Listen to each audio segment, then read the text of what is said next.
Hello everyone. So this recording is going to focus on writing an introduction, aim and objectives. Now, I don't normally recommend that you start writing an introduction early in the process, but actually some supervisors like you to do this. What I do suggest though is that you begin to thinking about some of these things and you do put pen to paper or hands to the keyboard and make some notes in relation to all these things that I'm going to talk about, because I think it helps you shape your ideas when you actually start trying to write about it. And actually some of my students quite like to write up an introduction just so that they've got a kind of background to work on. Oh, and it sounds like the wind has just blown open my back door. Sorry about that. Okay, so these are some of the key elements of an introduction to a research report. So what I always do is I start off with some scene setting. I like to tell that the reader needs to understand what the topic's going to be about, so tell them that. And they need to you're telling a story, you need to lead them through this. That's what's really important here. And what I always say, and this is what I was taught years ago by someone, is avoid starting reports of any kind with this topic, this report is about, because actually all you do is repeat the title and it adds nothing at all and you're just wasting words. So what I was always taught to do was to begin with a strong opening statement, and as I said here, one that makes a key point. So I've got an example there that cultural festivals have a long association with urban regeneration, have secured economic benefits to many cities. And there, instead of saying, this topic or this dissertation is about cultural festivals and urban regeneration, which doesn't sort of tell you that much. It tells you what the topic is, but that's probably what it said in your title. This is actually sort of pointing out there's this association for a start and about the economic benefits. So you need to do a little bit of scene setting initially, and then you need to outline the scope of your study and what it is you're focusing on. So if you're interested in waste in tourism, okay, you need to tell people a bit more about what it is you're focusing on related to waste. So for instance, you might be looking at it in Bournemouth. So you're looking at it in Bournemouth in the UK. So tell people about the location. Where is it? So it's UK tourism. And then you might be focusing on the rubbish that people leave on the beach in Bournemouth. And again, explain that. This is about UK beach tourism in an urban context. And it's about the waste that people leave behind after a day trip to the beach. So you're giving details about the specific aspect you're focusing on, not just sort of talking about, this is about waste management in tourism, which is rather too broad. You're actually telling them, no, this is actually specifically about waste management on a beach context, and it's the waste that are left behind by tourists when they can't be bothered to take it home with them. And it's a specific UK context. Also give some indication of the importance of your topic. You need to explain to people why you're bothering to do this research and why it's important to study. Now, the way I often do that, and what I suggest to my students that you should do, is you try to support it with some facts and figures. Tell us about the economic impact of the area you're dealing with. Tell us the number of people who participate in this. Perhaps it's important because maybe not many people do participate. Maybe it's a very niche activity, but there are a particular group of people who really benefit from it. So what you're trying to do is you're trying to big up your topic here. You're trying to explain to someone who might kind of think, well, why are you bothering to talk about this? What's the point of this dissertation? No, this is the point of this dissertation. This is really important because, it's very significant to this particular group of people who are socially disadvantaged in various ways, and they really benefit from this. So, try to give that evidence base. Then you need to explain a rationale for your study. So this is, you're justifying why you're doing this. What specific thing are you researching and why? And this is where I try to explain the research problem, try to identify that for the reader. Now I've given an example here. This is actually a made-up example, but there's some evidence behind this. So I've suggested that older adults are increasingly attending music festivals.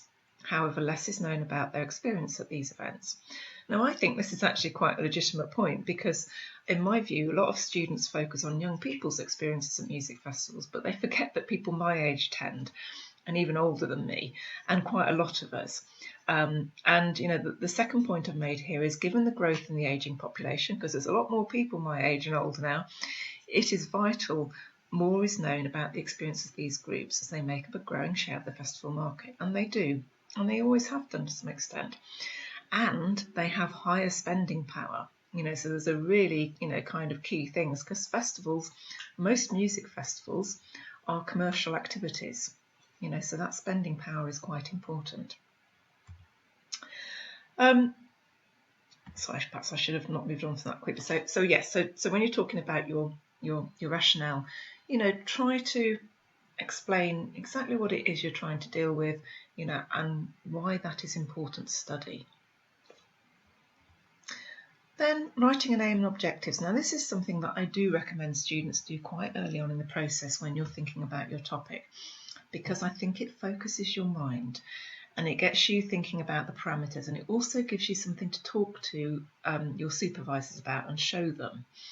And actually, this is where supervisors can give really good feedback, because the supervisor will quickly sort of say, look, I'm afraid that aim is really massive, or those objectives are far too broad, what exactly is it you want to focus on here? So, for instance, if someone came to me and said their aim was to analyse waste in tourism, I'd kind of go, okay, so which waste, what context, who's creating the waste? Is it from, a hospitality restaurant end? Is it waste created by tourists? All of those sorts of questions. So it will enable your supervisor to ask you questions. Now, students get very confused about aims and objectives because they look very similar. And, actually sometimes when a student has written some objectives, I've sort of said to them, well, each of those could be an aim. Which one do you want to actually do? Because they are a bit broad.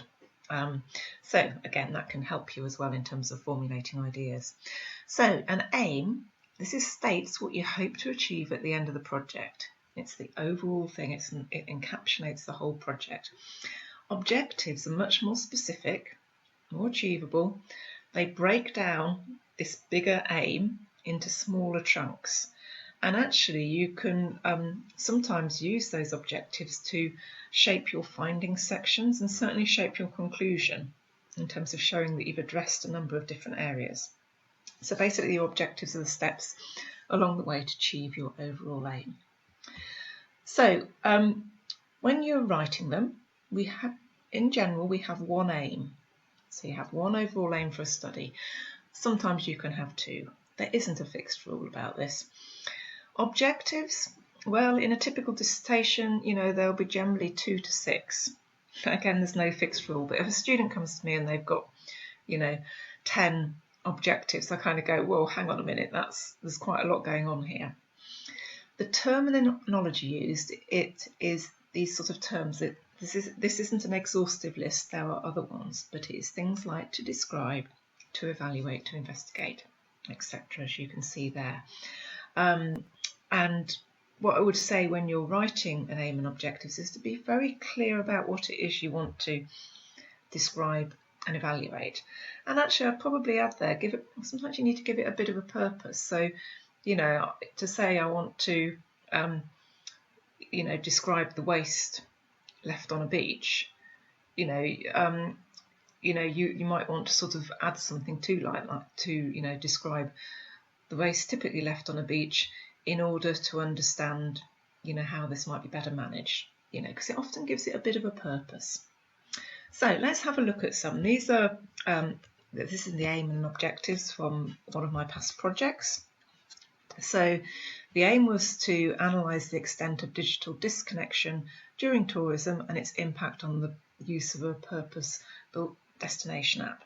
So what we were looking at here was people's use of mobile technology, and we became aware in a project that some people didn't want to use their smartphones when they were in tourism. And we were particularly looking at camping tourism, where some people had said, no, we've come away to get away from technology.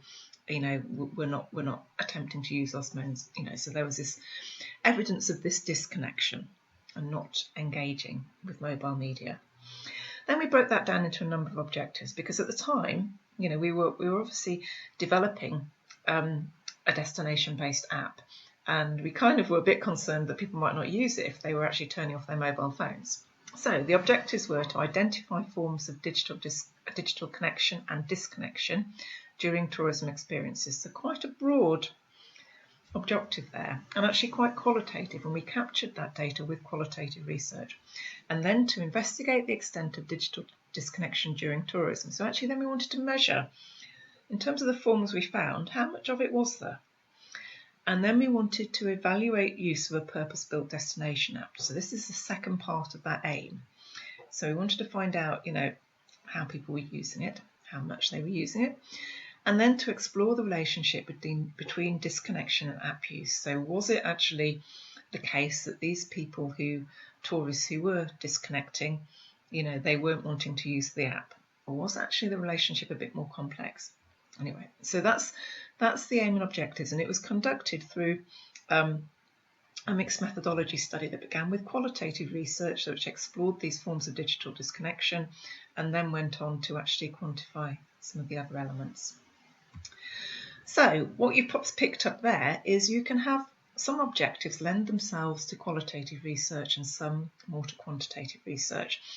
So this is always an interesting stage. A student comes through with their aim and objectives and tells me they're planning to do qualitative research and undertake interviews.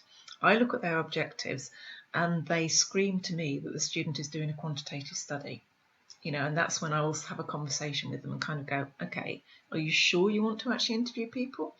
Because you're talking about measuring things. So if we look here at some quantitative examples, and then a similar objective, but one that's positioned much more as a qualitative objective. So the quantitative example here, to compare the level of social media use at cultural events by age cohort.